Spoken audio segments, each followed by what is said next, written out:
ఇంత బిజినెస్ చేస్తున్నా, కేవలం 11 లక్షలు తీసుకున్నా. ఇంకా చాలా తీసుకోవాల్సి ఉంది, ఇంకా నేను మెల్లగా వెళ్తున్నా. ఓకే, ఇప్పుడు జర ఎక్సిలేటర్ నుంచి స్పీడ్ పోవడానికి మన కంపెనీ రేపు లాంచ్ చేయబోయే జనవరి నెక్స్ట్ ఇయర్లో 25 ఇయర్స్లో ఇక్కడ ఉన్న వాళ్ళందరూ కరోడ్పతి అవుతారు, గ్యారెంటీ. Thank you. సారు లేకుండా పోతున్నా కాదు, మా అందరి జీవితాలకు మీరు చెప్పే ప్లాన్ తోటి మా జీవితాలు మారుతాయి సార్. అది మనం గుర్తుపెట్టుకోవాలి. నేను నీకు ఒక్క నిమిషంలో పరిచయం చేసుకుంటాను. నా పేరు శ్రీనివాస్, నేను రిపోర్టర్ని. నేను రసూల్పూర్లో ఉంటాను. ఇదే ఏరియాలో నేను రిపోర్టర్గా చేస్తున్నాను. నా జీవితాన్ని మార్పు తీసుకురావడానికి నేను ఇలా ఈ స్టేజ్ మీద మీ అందరి ముందు మాట్లాడుతున్నా అంటే నాకు కనిపించని దేవుని కన్నా కనిపించే దేవుడు మిస్టర్ పరశురామ్ సార్. నన్ను పట్టుకోవడానికి 3 నెలలు పట్టింది, 3 months దొరకలేదు. నన్ను ఈ బిజినెస్లో తీసుకురావడానికి గొప్ప వ్యక్తి ఈరోజు 70 లక్షలు సంపాదించిన సాక్షి రిపోర్టర్ యాదన్న తీసుకొని వచ్చింది. ఇలా మీరందరూ అదృష్టవంతులు తెలుసా ఈ హాల్లో. ఒకప్పుడు సార్ నన్ను తీసుకొచ్చినప్పుడు ఈ హాల్స్ మీటింగ్స్ లేవు. ఒక్కొక్కరి దగ్గరికి పోయి ప్లాన్ చెప్తే వాళ్ళందరూ బిజినెస్లోకి వస్తే ఇవాళ నేను ఈ 10 అవార్డ్స్ చెప్పారు కదా, థాయిలాండ్ వరకు నేను అచీవ్ అయిపోయాను. సూపర్. త్వరలో విమానం ఎక్కడానికి సిద్ధంగా ఉన్నా. సాక్షి రిపోర్టర్ యాదన్నను ఉడిపి హోటల్ తీసుకొచ్చిందండి. నాకు సార్ చెప్పిండు ప్లాన్.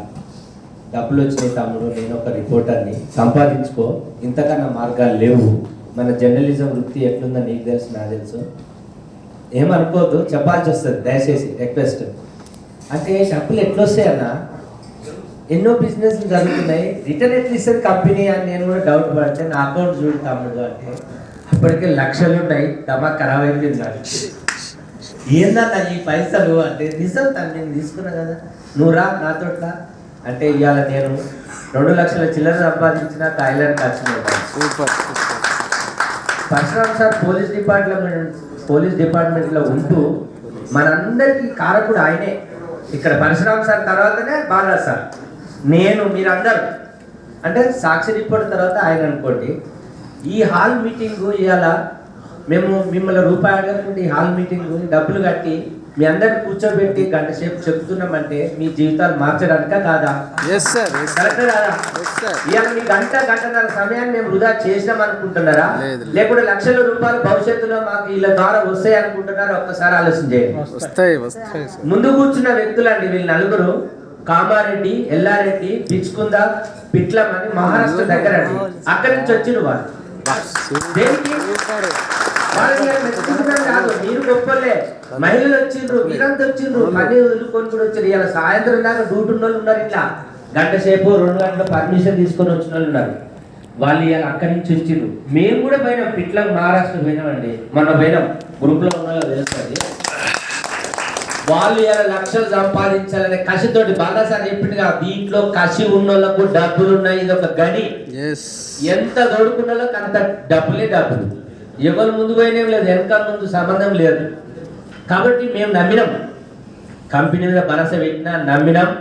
మిమ్మల్ని కూడా ఇక్కడ తీసుకురమ్మన్నాము. వచ్చిన వాళ్ళకు, మిమ్మల్ని తీసుకొచ్చిన వాళ్ళకు పెద్ద క్లాప్స్ కొట్టాలి, ఓకేనా? ఇలా మరి ఈ అందరి అవకాశానికి మూలకారుడైన పరశురామ్ సార్ మనం సన్మానించుకోవాలా లేదా? 2 నిమిషాలు ఒప్పు పడతారా లేదా? పోవాలనుకున్న వాళ్ళు ఒక 2 నిమిషాలు ఆగండి ప్లీజ్. క్లైమాక్స్ బాగుంటది కదా. సార్ పెద్ద సార్ చేతుల మీదుగా పరశురాములు గారికి సన్మానం చేయాలి, పెద్దలందరూ కూడా రావాలి. ఇంకా మనోళ్ళు ఎవరైనా రావచ్చు, వేదిక మీద పేరు అవసరం లేదు, ఎవరైనా వస్తే రండి, సన్మానం చేద్దాం.